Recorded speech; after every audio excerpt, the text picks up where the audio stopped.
मदीने शरीफ की मुक़द्दस सरजमीन है। अल्लाह के रसूल सल्लल्लाहु अलैहि वसल्लम तशरीफ ले जा रहे हैं। सख्त धूप का आलम है। आप देखिए हमारा और आपका हाल ये है कि हम धूप से बचने के लिए परेशान होते हैं, मगर मदीने के आका उसी धूप में चले जा रहे हैं। क्या उम्मत का दर्द होगा, क्या तबलीग का जज्बा होगा, क्या उन लोगों को जहन्नम से निकाल के जन्नत की तरफ ले जाने का जज्बा होगा, क्या मेरे आका करीम की जिंदगी है। सुभान अल्लाह, धूप का आलम है, अरब की गर्मी मशहूर है। इतने में एक पागल सी दीवानी सी औरत आई, उसने हुजूर का हाथ पकड़ लिया। तकरीबन 1.5 घंटा हुजूर से बात करती रही। इतने में आक़ाए करीम सल्लल्लाहु अलैहि वसल्लम के पास हजरत उमर फारूक आजम गुजरे। या रसूलल्लाह, आप इस औरत की बात क्यों सुन रहे हैं? ये औरत तो मदीने की सबसे पागल औरत है, दीवानी औरत है, आप इसकी गुफ्तगू क्यों सुन रहे हैं, क्या बात कर रहे हैं? अल्लाह के रसूल सल्लल्लाहु अलैहि वसल्लम ने इरशाद फरमाए, उमर एक बात तो बताओ, क्या पूरे मदीने में इसकी बात कोई नहीं सुनता? हजरत उमर फरमाते, नहीं कोई नहीं सुनता, ये पागल है, दीवानी है, जिसको पकड़ लेती है 10 मिनट नहीं 2-2 4-4 घंटा गुफ्तगू करती रहती है। मेरे आका ने फरमाया, ऐ उमर, अगर मैं इसकी बात नहीं सुनूंगा, मोहम्मद इसकी बात नहीं सुनेंगे, अहमद इसकी बात नहीं सुनेंगे, यासीन इसकी बात नहीं सुनेंगे, मुजम्मिल इसकी बात नहीं सुनेंगे, तो कायनात में है कौन जो इसकी बात सुनने वाला हो? ये ऐसी रहबरी होती है। हजरते गिरामी वकार, मक्के की 53 साला जिंदगी आप उठा के देखें, गुंबदे खजरा के मक्की की जिंदगी उठा के देखें, ऊंट की ओज फेंकी जा रही है, मगर बर्दाश्त क्या मेरे आका का बर्दाश्त है। तमाम तरह की सोबतें दी जा रही हैं। हद तो ये है कि सर सजदे में है, अक़बा इब्न अबी मुईद जैसा काफिर आता है और गर्दन में रस्सी डालता है, मगर फिर भी हुजूर की आदत करीमा क्या है, सरकार ने उसको कोई ऐसा लफ्ज नहीं कहा। आज माशरे की तरफ, कायदीन की तरफ नजर उठा के देखता हूँ कि जब उनकी जात की तरफ कोई बात आती है तो डिफेंस करने के लिए उनके मुरीदीन भी खड़े हो जाते हैं, उनके चाहने वाले खड़े हो जाते हैं, उनके मानने वाले खड़े हो जाते हैं, उनके तरफदार खड़े हो जाते हैं, मगर मोहम्मद मुस्तफा की अजमत पर हमला हो रहा है, सैयदा फातिमा ज़हरा की अजमत पर हमला हो रहा है, इमाम हुसैन की अजमत पर हमला हो रहा है, मगर किसी का लहू जोश में नहीं मारता। पता ये चला ये गैरत ईमानी नहीं है, ये बेगैरती की आला दलील है। अरे हुजूर पर गुफ्तगू हो, गुस्ताखाना आमेज़ कलिमात कहे जाएं और आपका खून न खौले, ये कैसा मुसलमान है? हुजूर की आल पर गुस्ताखी के जुमले इस्तेमाल हो और आपका खून न खौले, ये कैसा मुसलमान है? लेकिन उनको तो अपनी तारीफ से फुर्सत नहीं, उनको तो अपनी मधो सराई से फुर्सत नहीं, उनको तो अपनी तारीफ और तौसीफ से फुर्सत नहीं। हजरत गिरामी वकार, आप दौर उठा कर देखें, सुल्तान सलाहुद्दीन अय्यूबी का दौर उठा करके देखें। सुल्तान सलाहुद्दीन अय्यूबी ने एक बंदे को पकड़ा, जानते हो वो अपने इलाके का बादशाह था। सुल्तान सलाहुद्दीन अय्यूबी ने सारे बादशाहों को पानी पिलाया। ये मुसलमान का एक उसूल है कि किसी का पानी नहीं बंद करता, किसी का खाना नहीं बंद करता, किसी का दाना नहीं बंद करता। सुल्तान सलाहुद्दीन अय्यूबी ने शरबत पेश किया तो उस बंदे को पेश नहीं किया। सुल्तान सलाहुद्दीन अय्यूबी से बादशाहों ने पूछा कि आखिर क्या वजह है, क्या बात है कि आप शरबत इसको नहीं पेश कर रहे हैं? कहा, बात सिर्फ सलाहुद्दीन को गाली देने की होती तो मैं इसे शरबत भी पिलाता, खाना भी खिलाता, मगर इसने मेरे नबी मुस्तफा ताजदारे कायनात की शान ने गुस्ताखी की है, लिहाजा इसका जवाब मैं पानी से नहीं, क्योंकि एक मुसलमान जब किसी को पानी या शरबत पिला देता है तो उस पर तलवार नहीं उठाता है, उसे जख्मी नहीं करता है। अल्लाहु अकबर कबीरा। जब सारे पानी पी चुके तो कहा सलाहुद्दीन अय्यूबी ने, ओ बदनसीब शख्स, तू ही कहता था हाजियों के काफिले लूटता था, तो कहता था बुलाओ अपने मोहम्मद को, बुलाओ मदीने वाले को, बुलाओ मुस्तफा को। अब हम तेरे पास आ गए हैं, मुस्तफा के गुलामों के गुलाम हैं। अब बता तुझे मेरे हाथ से कौन बचाएगा? जालिम खामोश रहता है। सलाहुद्दीन अय्यूबी कहते हैं, उस वक्त तारीखी जुमले सुनिएगा, कि अगर तू सलाहुद्दीन के पूरे खानदान को गाली बकता तो हम तुझे कुछ न कहते, तुझे माफ कर देते, मगर तूने उसे कहा है जो यतीमों का मलजा है, जो गरीबों का मावा है, जो सारी कायनात में अमन बांटने वाला है, मानवता है, इंसानी कदरों का बहाल करने वाला है, इंसानियत के चिराग को रोशन करने वाला है, परेशान हाल लोगों की मदद करने वाला है। वो चेहरा नहीं देखता है, वो दिल देखता है, वो सूरत नहीं देखता है, वो इंसान देखता है। वो मुस्तफा की शाम में तूने गुस्ताखी की है, तलवार निकाली गई और चश्मे ज़दन में गर्दन काट दी गई। मैं बताना ये चाहता हूँ, अगर आप तड़पे तो हुजूर के नाम पर तड़पे, अगर आपका इश्क जोश में आए तो हुजूर के नाम से आपका इश्क जोश में आए। आज जरा सी बात अपने पे आ गई तो लोग परेशान हो जाते हैं, अपना डिफेंस करने लगते हैं। हजरत गिरामी वकार दो वाकया बयान करके बात को खत्म कर देता हूँ। मैं आपके ज़हन की तवज्जो आज पूरी मुस्लिम कम्युनिटी की तरफ ध्यान दें, जहां हमारे पास कायदाना मिजाज नहीं है और कायद लोग का दूर दूर तक पता नहीं, वहीं मुस्लिम कौम में बर्दाश्त की बहुत कमी है। जरा जरा सी बात पर अगर किसी की बाइक किसी से टकरा गई तो वो गालियां बक रहा है, अगर कोई शख्स किसी से टच कर गया तो गालियां बक रहा है। बर्दाश्त की ताकत नहीं है। मगर आओ, जिस इस्लाम के आप मानने वाले हो, जिस दीन मतीन के आप चाहने वाले हो, जिस इस्लाम के आप शहदाई हो, उसी इस्लाम की एक अजीम ज़ात हजरत इमाम आज़म हैं। नाम अबू हनीफा है, वालिद का नाम नौमान है, उनके वालिद का नाम साबित है, उनके वालिद का नाम ज़ूती है। इतनी अजीमुल मर्तबा शख्सियत। एक और ये भी बात बताऊं, इमाम साहब से हसद बहुत हुआ।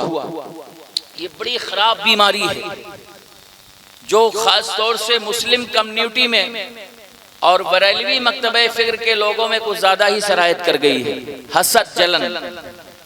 कोई शख्स अगर तरक्की कर गया, आज एक सिर्फ सबक लेके जाइए कि हम अपने दिल से इस गुंबदे खजरा कॉन्फ्रेंस से लेके जाएंगे कि हम ना अपने भाई के लिए हसद रखेंगे, न पड़ोसी के लिए हसद रखेंगे, न रिश्तेदार के लिए हसद करेंगे, बल्कि ये कहेंगे मौला तेरा करम है, तूने इसको नवाजा, अगर मुझ पर भी कुछ करम की बारिशें हो जाती, तेरा फजल शामिल हाल हो जाता, मुझे भी बुलंदी मिल जाती।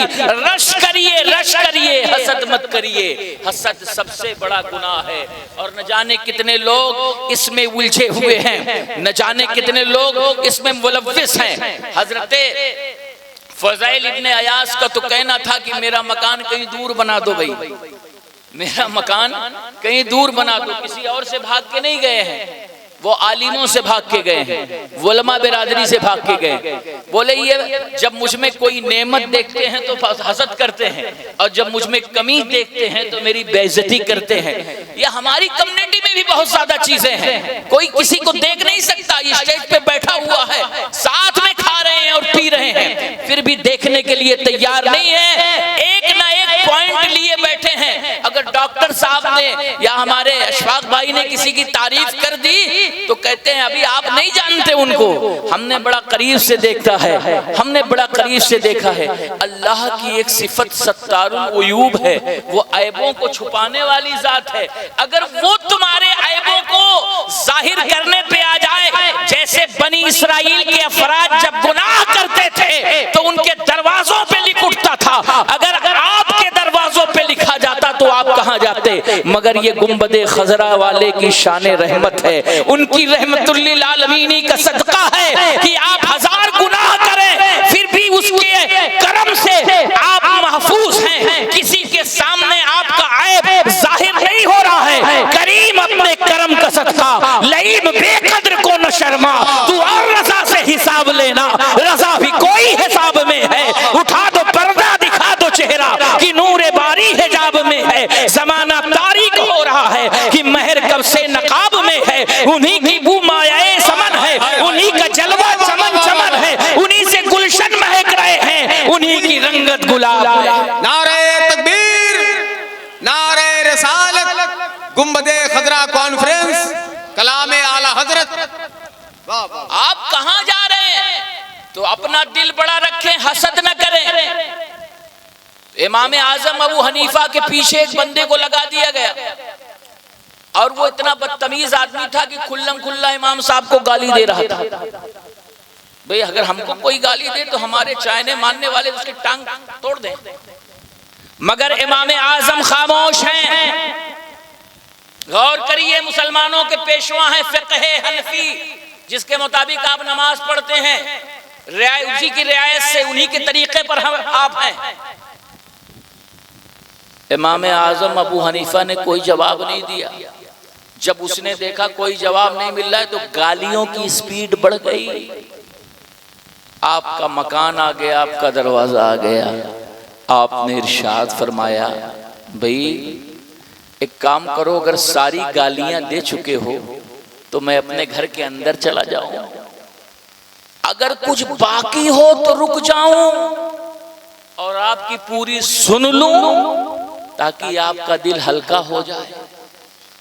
उसने जब ये नजरिया देखा तो नजारे बदल गए। ये कैसा बंदा है जो इतनी गालियां सुनने के बाद भी टस से मस नहीं हो रहा है। इमाम आजम ने फरमाया, मैं उसका उम्मती हूं जो सुबह शाम गालियां खा के भी उम्मत को दुआएं देता है। वाह वाह वाह वाह वाह वाह वाह वाह, क्या कहने। ये तरीका क़यादत इसको कहते हैं, ऐसे कायद होते हैं। उसने इमाम आजम का कदम पकड़ लिया, था मजूसी। उसने कहा, है अबू हनीफा, जब आपका कैरेक्टर इतना आला है, आपकी सीरत इतना आला है, तो जिस गुंबदे खजरा का फैज आपको मिला है उसकी सीरत का आलम क्या होगा।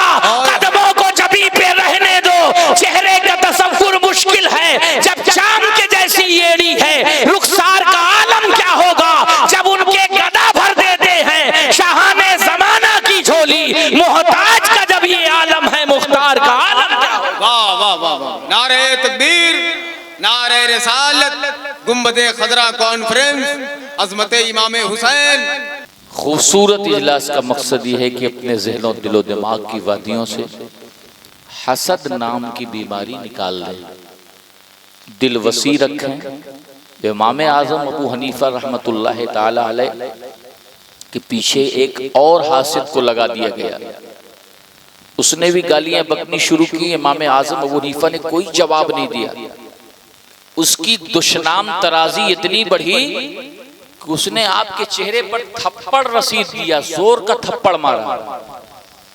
इमाम साहब ने फरमाया, अगर मैं चाहूं तो इसका बदला तुम्हें यहीं दे सकता हूं। खलीफे वक्त से शिकायत करके तुम्हारे लिए दुश्वारियां पैदा कर सकता हूं, जेल में डलवा सकता हूं, मगर मैं ऐसा करूंगा नहीं। मैंने तुम्हें दुनिया में माफ कर दिया। आखिरत का मामला जो है, सबसे बड़ी मुश्किल पकड़ दुनिया में, आपने किसी को अगर सताया, तकलीफ दिया और वक्ती तौर पर वो खामोश रहा भी, तो ऐसी सूरत में आखिरत में जरूर मुआखजा होगा। आखिरत की पकड़ से बचिए। अल्लाहु अकबर कबीरा। इमाम आजम अबू हनीफा ने जो दर्से मोहब्बत दी, इसको कहते हैं कायद, इसको कहते हैं क़यादत। आपने इरशाद फरमाया, कल बरोज़े महशर अगर मेरे रब ने मुझसे सवाल किया कि तुम क्या चाहते हो, तो मेरा सबसे पहला जवाब ये होगा कि ऐ मेरे मौला, मैं उस वक्त तक जन्नत में नहीं जाऊंगा जब तक कि इसे अपने साथ न ले लूं। इतनी वुसअते ज़र्फ़ी, इतना माफ कर देने का जज्बा कहां से आया। इमाम आजम इतने पक्के कैसे बने, गालियां खा के दुआएं देने वाले कैसे बने, अफ़ो करम का दरिया बहाने वाले कैसे बने। जब इमाम आजम की बुनियाद में जाकर के देखा गया तो इमाम आजम की बुनियाद में कोई और शामिल नहीं था, इमाम जाफर सादिक की जात शामिल हाल थी, जिसने इमाम आजम को इतनी बड़ी अज़ीमत अता फरमाई कि गालियां देने वाले गालियां देते रहे, मगर आप दुआओं के फूल निछावर करते रहे। वो इमाम आजम है। जब फख्र की बात आई तो अपने इल्म पर फख्र नहीं किया, अपने मुजाहिदे पर फख्र नहीं किया, अपने तफक्को पर फख्र नहीं किया, अपनी बसीरत पर फख्र नहीं किया। जब फख्र की बात आई तो फरमाते हैं, लौला सनतान लहलकन नौमान, 2 साल अगर अबू हनीफा को न मिलते तो अबू हनीफा हलाक हो जाता। और वो 2 साल कौन? इमाम जाफर सादिक। अहले बैत का दामन मजबूती से थामिए। जो सच्चे अहले बैत हैं, जो सादात हैं, जो चीजें मिलने के बाद भी फख्र नहीं करते हैं और दाएं बाएं क्रॉस होते हैं, मैं उनकी बात नहीं करता। मैं तो यही कहूंगा, मेरा जो फख्र है दस्ते इलाह क्यों न हो शेर खुदा अली, मकसूद हल अता है शहे लाफता अली। जिस तरह एक ज़ात मोहम्मद है बेमिसाल, पैदा हुआ न होगा कोई दूसरा अली। बेदम यही तो पांच हैं मकसूद कायनात, खैरुन निसा हुसैन व हसन मुस्तफा अली। जिन्हें नहीं फख्र है वो जाने अल्हम्दुलिल्लाह, हमारे फख्र कल भी मौलाए कायनात थे, आज भी मौलाए कायनात हैं। हमारा फख्र कल भी सैयदा थी, आज भी सैयदा हैं। हमारा फख्र कल भी इमाम हसनैन करीमैन थे, आज भी इमाम हसनैन करीमैन हैं। अल्हम्दुलिल्लाह, हम जीते हैं तो अहले बैत के नाम पर और मरते भी हैं तो अहले बैत के नाम पर। अस्सलाम वालेकुम।